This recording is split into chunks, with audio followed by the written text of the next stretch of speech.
Hello dears, welcome back. ഇന്ന് നമ്മൾ 10,000 mAh ഒരു പവർ ബാങ്ക് ആണ് അൺബോക്സ് ചെയ്യാനായിട്ട് പോകുന്നത്. ഈ ഒരു പ്രോഡക്റ്റ് നമ്മൾ പർച്ചേസ് ചെയ്തിട്ടുള്ളത് ഫ്ലിപ്കാർട്ടിൽ നിന്നാണ്. ഇതിൻ്റെ കമ്പനി വന്നിട്ട് ആംബ്രെയിൻ എന്ന് പറയുന്ന ഒരു കമ്പനിയാണ്. ഈ ഒരു പവർ ബാങ്ക് മാഗ്സേഫും ആണ്, വയർലെസ്സും ആണ്. മാഗ്സേഫ് എന്ന് പറയുമ്പോൾ വയർലെസ് ആയിട്ട് മാഗ്നറ്റ് വെച്ചിട്ട് ഫോണും പവർ ബാങ്കും കൂടി കണക്ട് ചെയ്യാൻ പറ്റിയിട്ടുള്ള ഒരു ഓപ്ഷനാണ്. ഇനിയിപ്പോൾ നിങ്ങൾ ട്രഡീഷണൽ രീതിയിൽ വയേഴ്സ് കണക്ട് ചെയ്തിട്ട് തന്നെ ചാർജ് ചെയ്യാൻ ഇഷ്ടപ്പെടുന്ന ആൾക്കാരാണെങ്കിൽ അതിനുള്ള പോർട്സും അവൈലബിൾ ആണ്. ഇതിൻ്റെ ചാർജിങ് ഇൻപുട്ട് വരുന്നത് 20 വാട്ട്സ് ആണ്.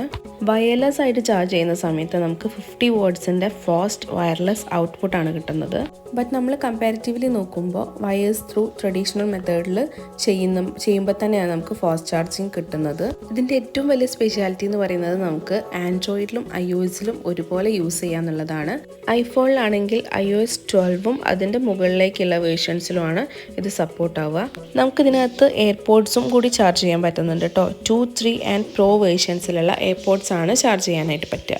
വയേഴ്സ് കണക്ട് ചെയ്തിട്ട് നമ്മൾ ചാർജ് ചെയ്യുകയാണെങ്കിൽ ടൈപ്പ് എയിൽ 22 വാട്ട്സും ടൈപ്പ് സിയിൽ 22.5 വാട്ട്സും ഫാസ്റ്റ് ചാർജിങ് കിട്ടുന്നുണ്ട്.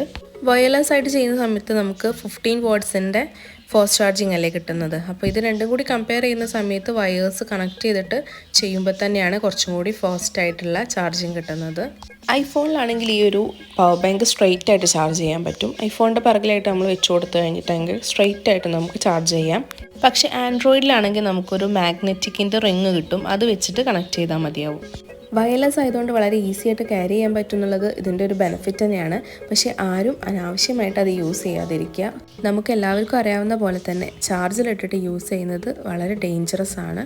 പിന്നെ മറ്റൊരു കാര്യമുള്ളത്, പവർ ബാങ്ക്സ് യൂസ് ചെയ്യുന്നത് നമ്മുടെ ഫോണിൻ്റെ ഹെൽത്തിന് ഒട്ടും നല്ലതല്ല. ഫോൺ നന്നായിട്ട് ഹീറ്റ് ആവുമല്ലോ. അപ്പോൾ അതുകൊണ്ട് അത്യാവശ്യം വരുന്ന ഘട്ടങ്ങളിൽ മാത്രം എല്ലാവരും പവർ ബാങ്ക്സ് യൂസ് ചെയ്യാനായിട്ട് ശ്രദ്ധിക്കുക.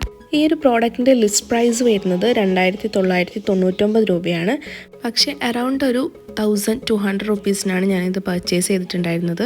കറക്റ്റായിട്ട് പറയുകയാണെങ്കിൽ 1,199 രൂപയ്ക്കാണ് ഇത് ഫ്ലിപ്കാർട്ടിൽ നിന്ന് എടുത്തത്. ഈ ഒരു പ്രോഡക്റ്റിൻ്റെ കൂടെ ആക്സസറീസ് ആയിട്ട് വന്നിട്ടുണ്ടായിരുന്നത് ആൻഡ്രോയിഡ്സ് ചാർജ് ചെയ്യുന്ന സമയത്ത് യൂസ് ചെയ്യാൻ പറ്റിയിട്ടുള്ള ഒരു മാഗ്നറ്റിക് റിങ്ങും പിന്നെ ചാർജർ വഴി ചെയ്യണം എന്നുള്ളവർക്ക് യൂസ് ചെയ്യാൻ പറ്റിയിട്ടുള്ള ഒരു വയറും കൂടിയാണ്. ഈ ഒരു പവർ ബാങ്കിൻ്റെ പുറംവശം റബ്ബറൈസ്ഡ് ആണ്. അതുകൊണ്ട് നമ്മൾ കയ്യിൽ ഹോൾഡ് ചെയ്യുന്ന സമയത്ത് കയ്യിൽ നിന്ന് സ്ലിപ്പായി പോകുന്നില്ല. വയർലെസ് ചാർജിങ്ങിൽ 30 മിനിറ്റ്സിൽ 25%, വയേഴ്സ് ത്രൂ കണക്ട് ചെയ്തിട്ട് ചാർജ് ചെയ്യുമ്പോൾ 30 മിനിറ്റ്സിൽ 50% ചാർജും ചെയ്യാൻ പറ്റുമെന്നാണ് കമ്പനി അവകാശപ്പെടുന്നത്. ഈ പവർ ബാങ്കിനെ കുറിച്ചിട്ട് എനിക്ക് മനസ്സിലായിട്ടുള്ള കാര്യങ്ങളൊക്കെ ഞാൻ നിങ്ങളായിട്ട് ഇപ്പോൾ ഷെയർ ചെയ്തിട്ടുണ്ട്.